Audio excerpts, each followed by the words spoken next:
In Ohio, Curtis looks at the huge clouds in the sky while standing under the rain, confused because instead of water it appears to be motor oil. However, it's just a dream and the weather is actually lovely.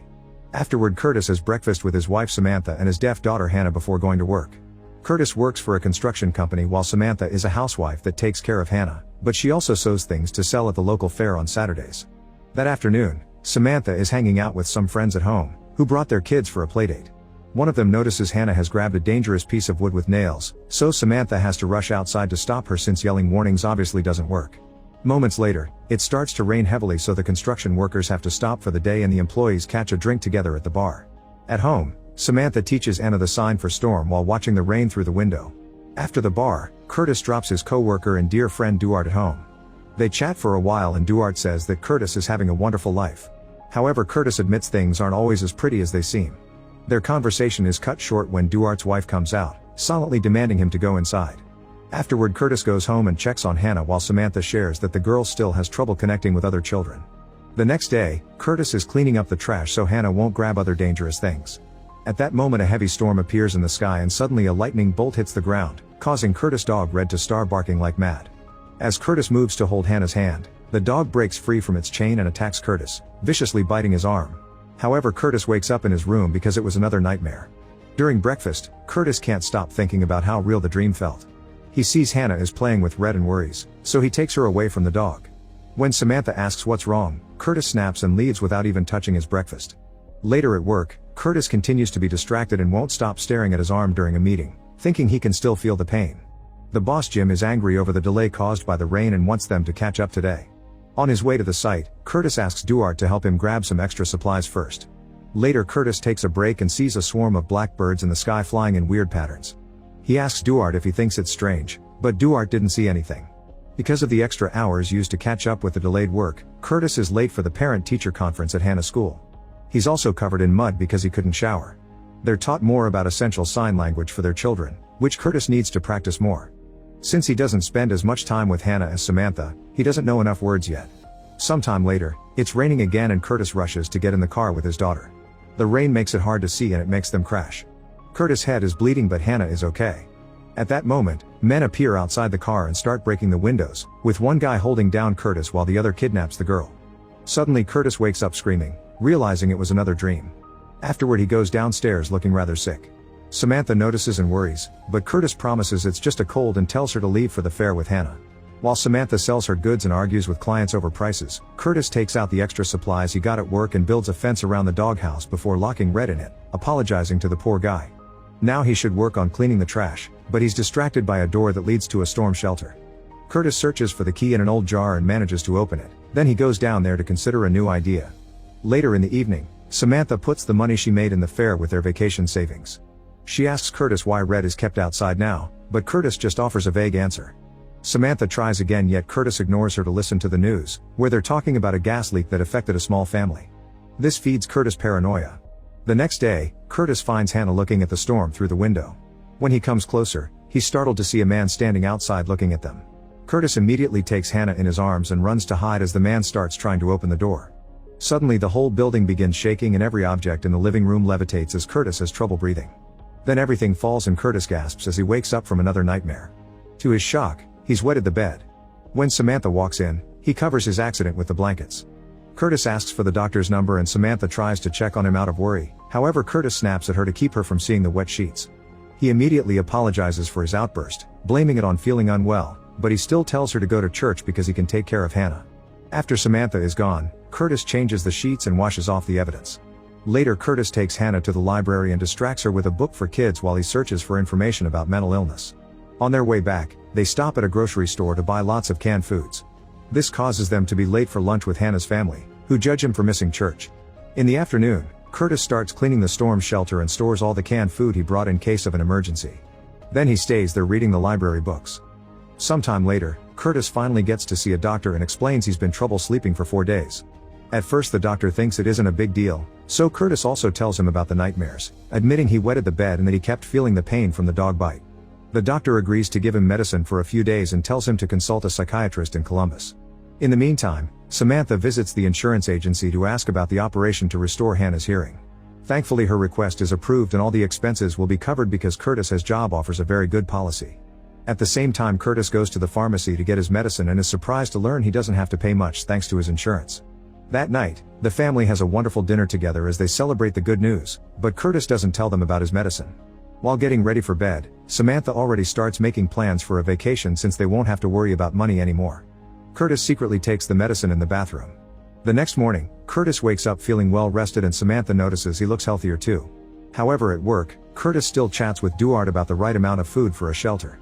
Suddenly he starts hearing thunder in the sky, which is still clear. He asks Duarte and he doesn't hear anything, so Curtis panics and runs to a bin to throw up. Struggling with a panic attack, Curtis leaves his work and starts having trouble breathing while driving, so he stops the car to take a moment and regain control. When he's finally calm, he notices a place that sells containers and gets one to expand the shelter. Moments later he visits his mother, who behaves awkwardly because she's heavily medicated. It turns out she developed paranoid schizophrenia at about the same age that Curtis is now. He's worried that the same may be happening to him and tries asking a few questions, but she doesn't remember much about those stressful years. Afterward Curtis calls his doctor to explain he can't drive all the way to Columbus for a psychiatrist, so he asks for an alternative. That night he calculates how much it would cost to transform the shelter into a full bunker. The next morning he goes to the bank and takes out a home improvement loan without telling his wife and ignoring his agent's warnings. Later at work, Curtis asks Duarte for help because he wants to take some equipment from work to build his bunker. This is against the rules, but Duarte agrees to help.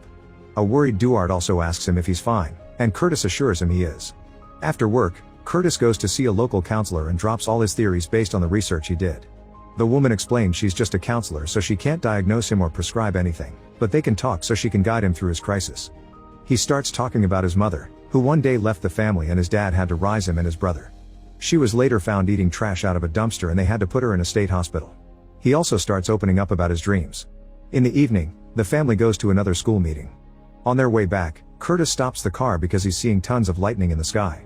However, her family is still sleeping and no other driver reacts, making him worry more about his mental health. On Saturday while Samantha and Hannah are at the fair, Curtis and Duarte start working on the shelter. When Samantha arrives and sees everything, she freaks out and an argument ensues. Samantha gets angrier when she hears Curtis took a loan and yells as she demands an explanation for all his weird decisions lately, like locking up Red. However, Curtis says there's nothing to explain and leaves the room to check on Hannah while Samantha has a breakdown. That night, Curtis takes more medicine than he should. In the middle of the night, Samantha wakes up when she discovers Curtis having a seizure and bleeding next to her. She immediately calls an ambulance, ignoring Curtis when he says it isn't necessary. Moments later after the paramedics leave, Curtis finally tells Samantha everything. He swears he's going to the counselor often because he doesn't want to leave his family like his mother did. The next day, Curtis and Samantha take Hannah to the hospital for a checkup and her surgery is scheduled in 6 weeks. At work, Curtis goes to see his boss and asks him to take Duarte off his crew because he doesn't want to give orders to his best friend. Jim thinks it's weird but agrees before pointing out Curtis has been missing a lot from work. Curtis explains it's because of Hannah's doctor visits, but Jim gives him a warning. After work, Curtis goes to a store to buy gas masks, which turn out to be very expensive. Meanwhile, Duarte's wife tells Samantha about the rumors behind Curtis' behavior, but Samantha gets defensive and swears they're doing fine. Sometime later, Curtis is working on the shelter when he's visited by his brother Kyle, who has heard about his strange behavior from Samantha. Kyle worries about Curtis' health but Curtis keeps saying he's fine and tells Kyle to visit their mother. It's clear that the brothers have a very awkward relationship. Before Kyle leaves, Curtis remembers he had been looking for a dog and asks him to take Red. During a stormy afternoon, Curtis enters the kitchen and finds Samantha soaked from the rain. They stare at each other for a moment before she considers grabbing a knife. However, this is another dream. At breakfast, Curtis can't shake the freaky nightmare feeling and when Samantha tries touching his hand, he moves it away. At that moment, they notice Jim waiting outside. Curtis rushes to meet him and hears horrible news. Jim found out about the equipment Curtis borrowed illegally, so he fires him with only 2 more weeks of medical insurance. Duarte has also been given 2 weeks of unpaid administrative leave for helping. When Curtis shares the news with Samantha, she slaps him before rushing out of the room with Hannah. Later, Curtis goes to see his counselor only to discover the woman was transferred and there's a new guy. This man wants him to start over from the beginning, but Curtis can't take going over his mother again and losing the progress, so he leaves without a word. He goes back to the shelter and continues working on it. Meanwhile, Samantha keeps fixing neighbors' clothes for extra money, but it isn't enough and she must take the remaining savings from their vacation can. In the evening, Samantha talks to Curtis, who explains his flinching was because of a dream and grabs her hand to prove he's working on it. Samantha announces they're canceling the beach trip and they'll use his last check to cover 2 months of bills. She'll postpone Hannah's surgery and they both must concentrate on getting jobs. Samantha is willing to work on their issues, but she puts the condition that Curtis must go to an actual psychiatrist. She also wants him to come to a school dinner on the weekend to work on his isolation. On the night of the event, Curtis is confronted by Duarte, who blames him for his job suspension. Curtis tries to ask him to talk later in private, but Duarte keeps going as he complains about Curtis cutting him off when they're supposed to be friends. Duarte even pushes and punches Curtis, who kicks him back. Finally snapping, Curtis yells as he throws a table on the floor. He announces there's a devastating storm coming and nobody is ready for it. Then he has a breakdown and Samantha uses the chance to take him home. Sometime later, Curtis sees Hannah in the middle of the road and runs to pick her up. At that moment a bunch of birds appear in the sky and fly in weird patterns before moving toward Curtis. He protects Hannah as the birds fly past them, then they do another weird pattern before they start falling dead to the ground. Terrified, he runs into the house as a siren begins wailing. At that moment he wakes up and discovers the siren is happening in real life. It's raining quite heavily, so Curtis takes his family and they run to hide in the shelter. After locking the door, Curtis makes them put on oxygen masks just in case. Then they fall asleep and wait for the storm to pass. A few hours later, Curtis wakes up and checks on the door, but he can still feel the storm outside and goes back to sleep. In the morning, Samantha wakes him up, asking him to open the door because the storm is over. Curtis disagrees and says he can still hear it. He also makes Samantha touch the door so she can feel it. However, Samantha doesn't hear or feel anything. Panicking, Curtis steps back and refuses to open the door, offering the key to his wife. Samantha refuses to take it because doing it for him would only delay the issue and Curtis needs to confront his fears. Wanting to be good for his family, Curtis gathers his strength and finally opens the door to find a beautiful sunny day. The neighbors are fine and picking up any trash left by the storm. Sometime later, Samantha finally takes Curtis to the psychiatrist. The doctor agrees to give Curtis more medication immediately and decides he needs time away from the shelter. He tells the family to take a few days off to rest and get ready because Curtis will need to be sent to a specialized facility until he recovers. This means he won't see his family for a while. The next day, the family is at the beach. Curtis and Hannah are making a sandcastle when suddenly Hannah signs the word storm as she points at the sea. Samantha comes out and discovers it's raining oil. At that moment the whole family sees a huge dark storm approaching in the distance and Curtis turns to Samantha, who nods at him to confirm she can see it too. Make sure to subscribe and turn on notifications so you can watch more videos like this. Thanks for watching.